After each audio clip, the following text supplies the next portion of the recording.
ஏங்க, உங்களுக்கு ஞாபகம் இருக்கா? இந்த மாதிரி தான் ஒரு வெள்ளிக்கிழமை நீங்க சந்தோஷமா தாலியில குங்குமம் வச்சு விட்டீங்க. அஞ்சலிய பார்த்துட்டு வரேன்னு போனீங்க. எவ்வளவோ பிரச்சனைகளை சந்திச்சு அதுக்கப்புறம் வரவே இல்லை. இத்தனை நாளுக்கு அப்புறம் இப்பதான் எனக்கு அந்த பாக்கியம் கிடைச்சிருக்கு. அந்த கடவுள் உங்களை கொண்டு வந்து என்கிட்ட சேர்த்துட்டாரு. லட்சுமி, நீ எதையுமே மறக்கல. என்னங்க கேள்வி கேக்குறீங்க? நீங்க என் கூட இல்லாத நாட்கள்ல உங்களை பத்தின நினைவுகள் தாங்க என்ன வாழ வச்சது. எப்படியும் நீங்க வந்துருவீங்கிற நம்பிக்கையில தாங்க நான் ஒவ்வொரு நாளும் இருந்தேன்.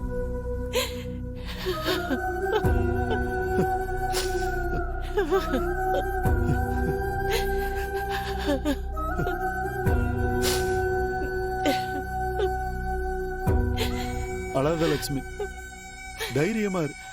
இனி நல்லது மட்டும்தான் நடக்கும்.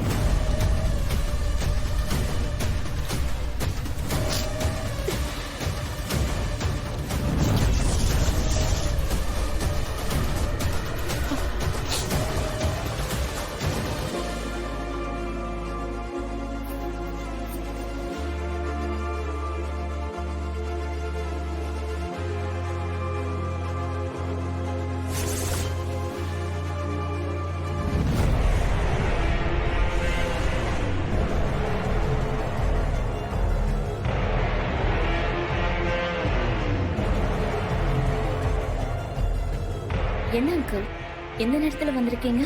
அது அது ஒண்ணு இல்லம்மா, துளசி கன்சீவ் ஆயிருக்கிற விஷயத்த சிவராம கிட்ட சொன்னேன். அவன் ஏதோ கோவிலுக்கு வேண்டுதல் வச்சிருந்தானா, அத உங்க அம்மா கிட்ட ஞாபகப்படுத்த சொல்லி அனுப்புனா. அதான் சொல்லிக்கிட்டு இருந்தேன். கரெக்டா நீயும் வந்துட்ட. அக்கா கன்சீவா இருக்கிறத நினைச்சு எல்லாரும் சந்தோஷப்பட்டுக்கிட்டு இருக்காங்க. ஆனா உண்மையாவே நாங்க கன்சீவா இருக்கேன்னு என்னால சொல்ல முடியலையே.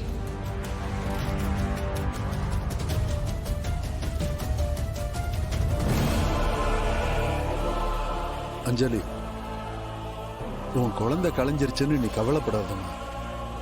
உன் வாழ்க்கையும் திரும்ப நல்லபடியா மாறும். என்ன, தைரியமா இருமா. வரங்க. வாங்க.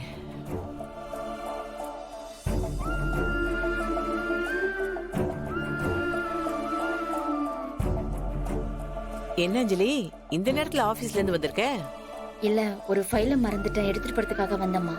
ஓ சரி, இரு, உனக்கு நான் ஜூஸ் எடுத்துட்டு வரேன்.